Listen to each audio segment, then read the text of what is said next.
let's talk about Humanoid. Yes. How you feeling about it? You got a tour coming up, the new record's out, you got singles floating around. Yeah, they're floating all right. I know I'm doing all right. I'm doing good. I feel quite good about this new album, really. Excellent.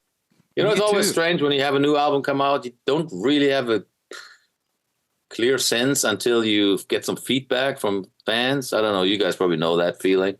Oh yeah. You know, I've been working on it and it's been in the can for some time and you feel, but you're so close to it, you don't really know until other people tell you it's great or it sucks or whatever they might say. And Well, the videos are fun, and seeing a couple of new songs live, I thought was awesome too. Sounded great. You Thank guys you. debuted one of them, or both of them On the ship. That's on, right. on the cruise. Yeah. And you still can't talk because your voice. What happened to your voice? Allergies. Oh, sure. I'm all dried up. Yeah, it's not even from overuse or anything. So, yeah, sure. yeah. You're working with Andy Sneap again on the new album Humanoid. You've been working with him on the past several records, and he's doing great work with other bands, including Saxon and Judas Priest. He's really kind of a go-to guy right now. What is it about him, from your perspective personally, that makes him the right guy for the job time after time? What do you mean right now? He's always been the go-to guy for us. I mean, we've worked with him for 12 years or something. No, it's more than that. 15. Gosh. I think we made the first album 15 years ago, and we've done 6 studio albums with him. He mixed my classical, my solo album, and a bunch of live stuff for us. So, yeah, I mean, he's definitely the go-to guy for us. Yeah. And I'll tell you why. Because he's not... I mean, I worked with some other metal producers in the 80s and 90s and such. But he's really comes to it from a standpoint of a fan. I mean, he told us initially when we met, he grew up listening to Accept. He flunked his chemistry exam because Restless and Wild came out and he had to go get it from the record store. I mean, that's right there. That's a good entree to begin with. And that's already awesome. But no, I mean, he's a metal fan through and through, and an awesome engineer, and of course an amazing producer. And he knows which songs to pick and which ones not to pick. And yeah, so I mean, we could get along great on a personal level. He's really more of a buddy than a outside big time producer for me, anyhow. Right. And guitar player for Judas Priest. Of course, he's a guitar player, which is, for me, being a guitar player, he really understands how to record guitars, how to get great tone, and he's all about the gear. So, yeah, he's definitely a guitar player's guy, producer. Yes. Dude. Sounds like the perfect match. Yeah, exactly. And speaking of guitarists... I'm getting a bit tired of praising Andy, though. I say every interview I'm going, Andy. I'm thinking, hey, it's about me. Forget Andy. Yeah. Well, you have that. You say he flunked his class because he, Restless and Wild. Exam even, like chemistry exam even. Oh, wow. And he had to go, you have this effect on people, making people forget about real life and go, I have to go buy the new Accept record.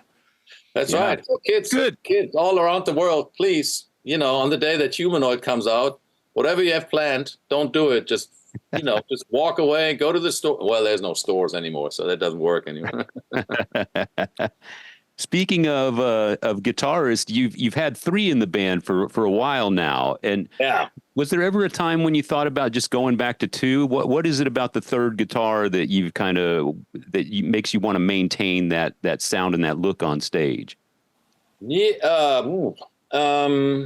it, like so many things that happened by chance. We basically just found Phil when he was filling in. See what I did? Yeah. He was filling in on this orchestra tour that we did in 2019. And after that run, we really just felt we didn't want to let him go. And we thought, what would it sound like if we're all 3 on stage? And I was a little skeptical because we'd never really done that. And I thought, is there really a need, or is it going to get too messy or something? But then we tried it out and it worked flawlessly. It was brilliant.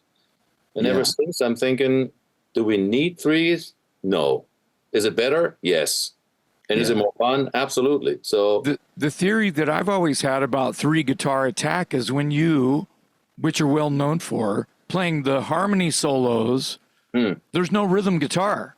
right. Now you have rhythm guitar, and the harmony section can switch off between Phil Yeah. and Uva whenever, on a dime, all the time. On a dime all the time. Exactly. I like it.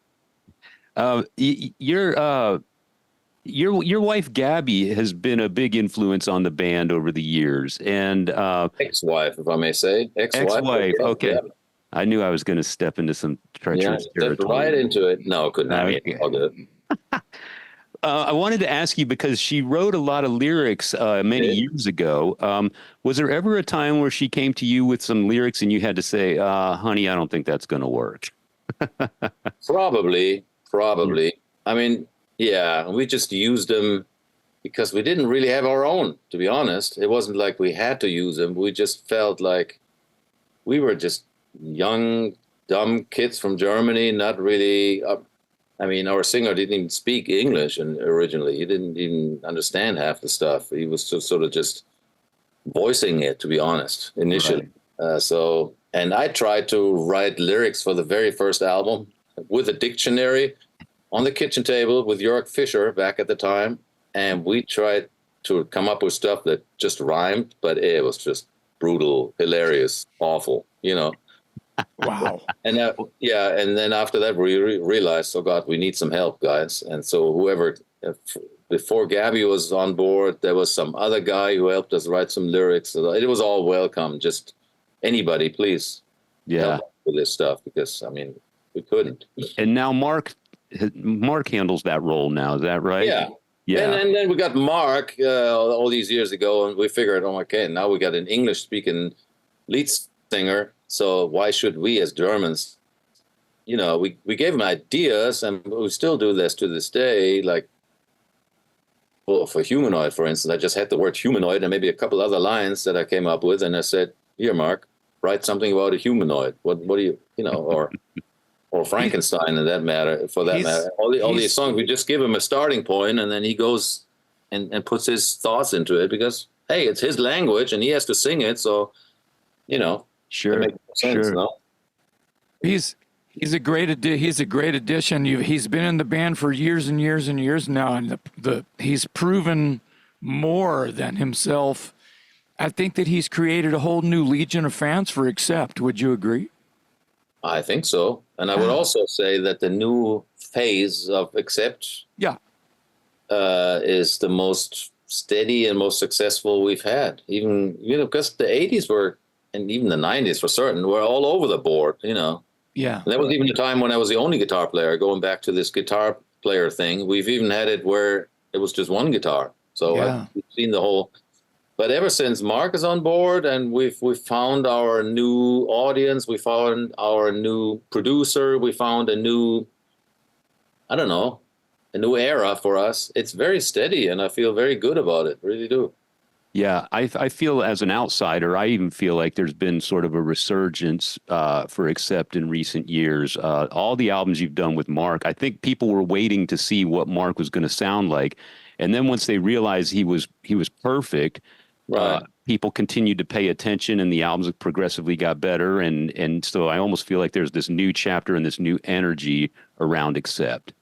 That's right. And I feel that too. And I still feel that in the band. I mean, we're getting ready to go on tour now, and everybody's excited and everybody knows their stuff, and there's no weird vibes in the band. It's just going really, really well. And I also think Mark, initially, I mean, he didn't really know what he was stepping into when he joined the band because, I mean, he was from New Jersey. He'd never really been outside of the country much. And here we are. And I think we went to the Ukraine or somewhere, Russia, on his first run. And he was like really out of his element there initially. So he definitely was like, I don't know how this is going to, you know. But all these years later, we've been around the world dozens of times, and he's much more secure now. And I think that also plays into it too.